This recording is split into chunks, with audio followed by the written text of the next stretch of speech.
Okay, so if we're ready to go to round two, will be all music by Nathaniel Dett, and I think anybody who's been following me knows about my interest in Nathaniel Dett and probably has heard me talk about Nathaniel Dett, so I don't want to bore people if you already know about Nathaniel Dett. So how many of you know who Nathaniel Dett was because you went to something that I did?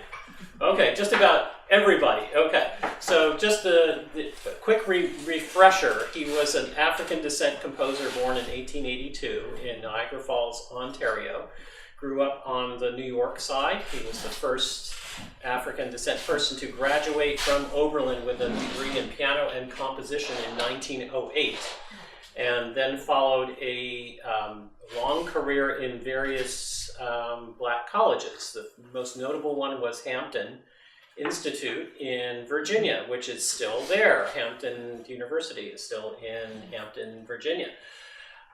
He started the music department there and built the choral program to the point where he could take his groups on tour to the Library of Congress and a big tour to Europe. So he was a marvelous choir director, and his choral works are really stunning, marvelous. If you ever have a chance to listen to Nathaniel Dett choral works, do it, because they're really fabulous.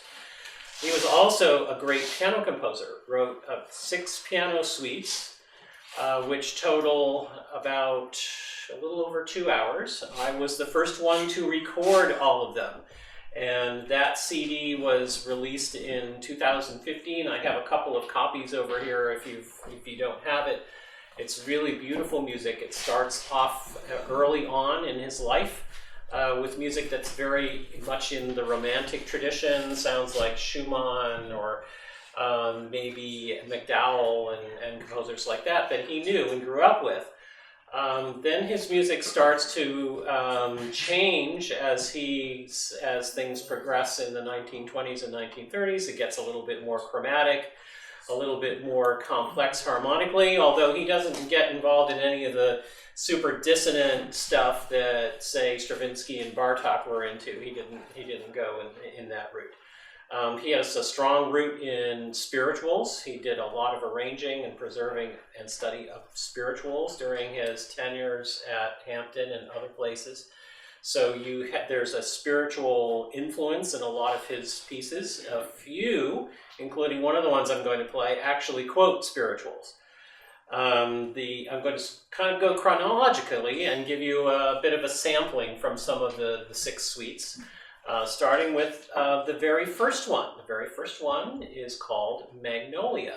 Magnolia was the suite that he wrote during his first job out of Oberlin in Tennessee. And there are beautiful magnolia trees on the campus. So that inspired him to write this piece. This is the first movement of that suite called Magnolias. He writes a poetic inscription at the beginning of the piece talking about the magnolia trees, sad in their splendor and heavy with perfume. So you'll hear that portrayal in the music.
So you see the young man's romantic soul and romantic heart very much on display with that.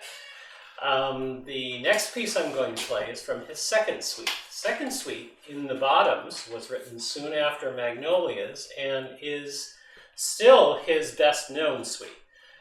Many people have recorded it. And the final movement of it, the Juba Dance, is his single most popular piece. In the Bottoms refers to the river bottoms in the South, where people live, and the pieces deal with scenes of their lives and pictures of those areas. So one of the movements I'll play later in the program, Barcarolle, is again a river piece. So that's kind of a little bit like Paul's piece, except it's not really portraying the river so much as someone boating or rafting on the river. So this particular piece I'm going to play right now is called His Song, and his song is a lonely man's song about his trouble and his hopes and fears, singing into the night. His weird melody somehow satisfying a yearning of the soul in Dett's words.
So as you hear, that piece tells a story. The story is the yearning and sorrow, and then a vision of release, of a harmonious and a redemption to come, only to have that crash and be robbed away, saying, not now. So it's a very marvelous narrative that's just inside of that 3-minute piece or so. It's very, very, very meaningful. I'm going to continue now with music from his third suite. And by the way, one of the reasons why I came up with this idea of doing a sampler of all of the, or most of the suites, is because at the end of next week, I was scheduled to do a lecture recital and to do a performance on the final concert of a big competition in Connecticut, which unfortunately had to be postponed because of the latest wave that's going on. But what their request for the lecture was a sampler of something from each of his periods and each of his suites to illustrate the enormous breadth of his style. So I'm very much hoping that this competition is going to still go forward when things are easier, because one of the most wonderful things about the competition was that the organizers of it came to me and asked me, what should we require of the contestants to play of Nathaniel Dett? Okay, so this is the future. I can put a recording out there and I can play Dett for you, but one of these days I won't be here. So we need to pass this to the next generation. And so far as pianists are concerned, what better way to do that than in a competition? Because pianists are particularly competition pianists, always play the same repertoire, mostly. You hear a small group of pieces played over and over again. So we need to encourage more adventurousness and more use of this music. And also this music, as I tell people, is maybe not the best pieces for competitions because it's intimate, it's poetic. Those things are trouble in competitions. You want something that's just going to like knock people over the head, and maybe there's not too much wiggle room in different ways that you can play it because the judges are always going to say, well, that's not the way you're supposed to do Chopin rubato, that's not the way Beethoven should be done, blah, blah. So, so things that have too much variety in interpretation are not good. It's easier to play things like, okay, there's not too much wiggle room in how you can interpret it, as long as you can put lots of notes down. So I was very excited about this, and I hope that this does take place later. So, but now you get the benefit of hearing the breadth of the style. So I'm going on now with a movement from the next suite, the third one, called Enchantment. And this was written in the 1920s after he had studied at Harvard for a year. And he had met, at this point, Percy Grainger, who you probably know of as being a great pianist in the first half of the 20th century from Australia. And Percy Grainger had championed in the bottoms and played it on his concerts, especially the Jubilees. So Dett wrote this piece for him, and since Percy Grainger was a virtuoso pianist, Dett decided to give him opportunities. So it's a piece that is written more as a concert piece, so it owes more to Liszt and Grieg and composers like that, but yet with more chromatic harmonies that you might recognize are a little bit reminiscent sometimes of Gershwin or things that were going on in the 1920s. The Dance of Desire is the third movement from this 4-movement suite called Enchantment.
Percy probably liked to play that one. Oh, yes. You know, because there's a lot of list and flashy stuff in it. Okay, so now the next one is from the fifth suite called Tropic Winter. Tropic Winter was written 15 years after Enchantment, after Dett had gone to Eastman and obtained his master's degree. One of the interesting things about Dett is he never stopped studying. So he went to Eastman when he was already 50 years old, which I can kind of relate to that because I went back to get my doctorate at age 52 at Temple University. So he was always wanting to learn things and to improve his craft. So he went to Eastman, and his master's thesis was the oratorio, The Ordering of Moses. And The Ordering of Moses was premiered by the Cincinnati Symphony in 1937. And it's a major work. It's really marvelous. It was forgotten for a long time, and now in the last several years is starting to get recordings and performances. There's a lot of renewed interest in it. In the initial broadcast in 1937, it was broadcast on the radio. The broadcast was cut off after 45 minutes because people were calling in to complain that the radio was spending so much time airing music by a black composer. Oh. So hopefully we've gone a bit, we've progressed a bit since then, and the piece is getting much more study and much more performances. So it's a really marvelous piece. So again, his style is starting to build, starting to get more complex harmonically. It's a little bit richer and thicker. So this piece is called To a Closed Casement, and it's again very filled with yearning, as someone would be singing in front of a closed window, perhaps. So wherever Dett goes with his harmonies and his experimentations, lyricism is always at the front, and you'll hear that here.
So the composers among you will say, oh, he's starting to play with more whole tone harmonies, white key chords, and things like that. So he's sort of taking his little adventures in his harmony, always with the lyricism in the forefront.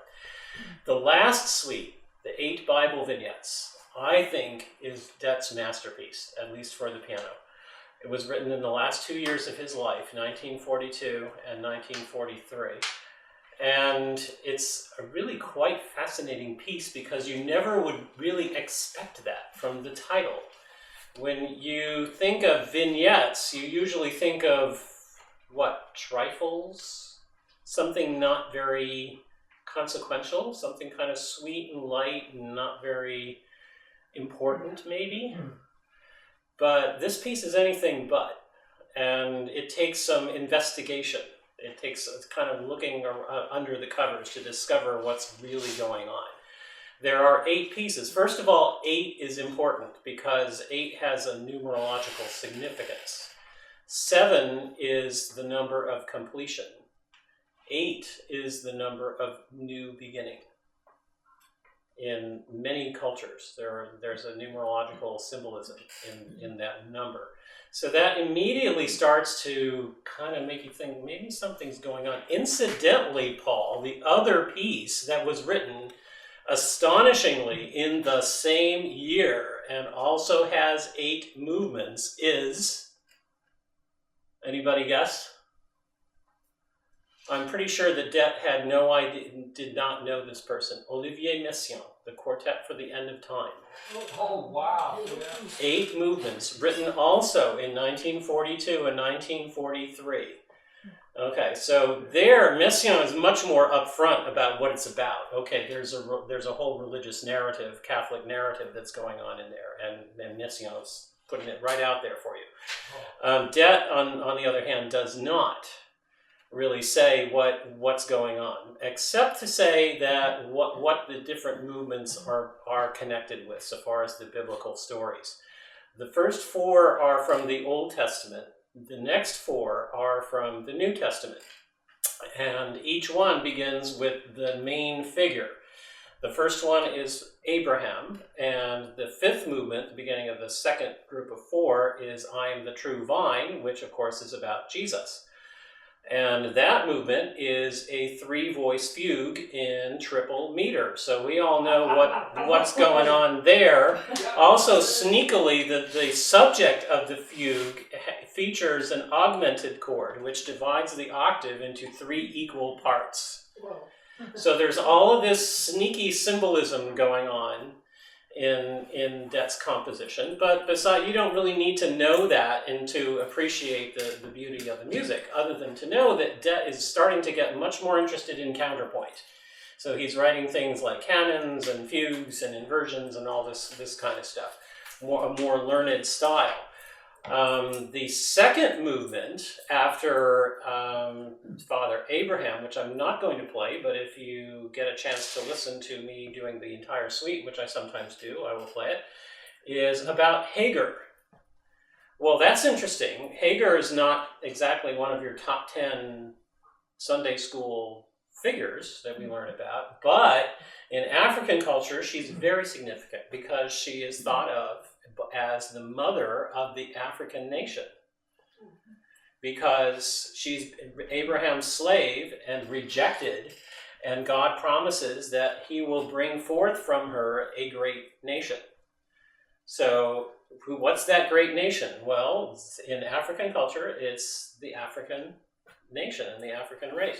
So that immediately kind of makes you think there's something interesting going afoot. The third movement is As His Own Soul, which I will play, and that's about the love of Jonathan and David in the book of Samuel.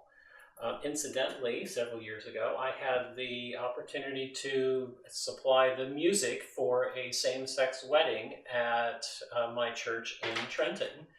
And the two people were named John and David. So that was, okay, this is the piece for you. So, and it was really quite wonderful how that fit together. And after the Jesus movement, then you have a movement about Martha. Martha complained. So you have another female character in the Bible. And the very important characters in the Bible are female characters. Then the seventh movement is really the center point of the suite. That's called Other Sheep. It's variations on an African chant and prefaced by a quote from John about other sheep I have that must be brought into the fold. So that's about oneness and about bringing this other race into the main fold and reconciling the oneness of humanity. The last movement, Madrigal Divine, is a setting of Psalm 23. And if you happen to know the text, particularly the King James Version, which Dett knew, then it is actually a setting of it, and with marvelous text painting and so on. So I'm just going to give you a taste of what this is. The whole piece is pretty close to 40 minutes to do the whole thing. So it's really a major work and really a marvelous narrative.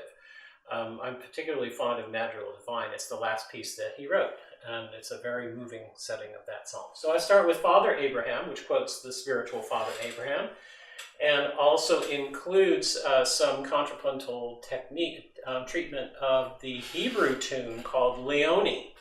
Leone was taken over, I believe, by one of the Wesleys into the Methodist Church as the hymn, God of Abraham we praise. The God of Abraham we praise. So you might actually recognize that, but that was originally sung by a cantor in a synagogue in London that Wesley heard. So it's a Hebrew melody that Dett is mixing together with the Negro spiritual.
So I will go back to two pieces from Dett's youth to close out. This will be the last two movements of In the Bottoms, the barcarolle and the jubilance. And as I mentioned before, the barcarolle is portraying someone out on the sunshiny waters and in his raft, and the swaying of the boat or the raft, and the joy and the beautiful wide river, just like you have here. There's one little humorous section towards the end where things get a little bit stirred up. Maybe there's some rough water, and we're having to kind of get control of the boat a little bit here, and then it kind of goes back into its floating. And the Juba dance, of course, is irresistible. That this was Granger's favorite. He used it as an encore all the time. The Juba dance was the ancestor to breakdancing and hip-hop dancing and tap dancing back in the 19th century, and it featured a combination of virtuosity and grace, and that's what Dett wants in his music. I had an interesting experience with this piece. This piece has been recorded many, many times. Many people play it. And I play it faster than pretty much anybody else, except for Percy Granger's piano roll. And the reason is because when I was studying this for my doctorate dissertation at Temple, I decided that I should seek out someone in the dance department and find out what this dance actually looks like. And that's something that pianists don't do enough, particularly people that are playing Bach and people that play Bach and Handel and people from the Baroque period. They're always playing things called sarabands and minuets and allemands and all these things, and who knows anything about what those dances actually looked like? Well, you should. Because then if you know what the dance looks like, then you're going to know something about what the tempo or the feeling or the meter and what that's all about. So I decided to do that and approach the African dance specialist at Temple to see, well, would you choreograph this or at least show me what this thing looked like? And she said, oh yeah, she was all on it. And she decided that she would choreograph this and put it on one of the dance concerts at Temple. And I would play the piano part. Now, of course, she wanted it longer than the original piece was, so then I had to actually play it through twice, which was a bit more of an athletic experience for me, but not quite as athletic as for the dancers. So in rehearsal, I played it at the tempo that everybody else plays it at, and the dancers came up to me and said it was too slow. Okay, well, there's your evidence. Okay, so if the dancers are saying this is the tempo that needs to go at, then this is what it is, because they understand what the ethnic basis of the dance is. It's very athletic, so it needs to go quick, and it needs to have energy, but yet with finish and grace. So that's the challenge for the player.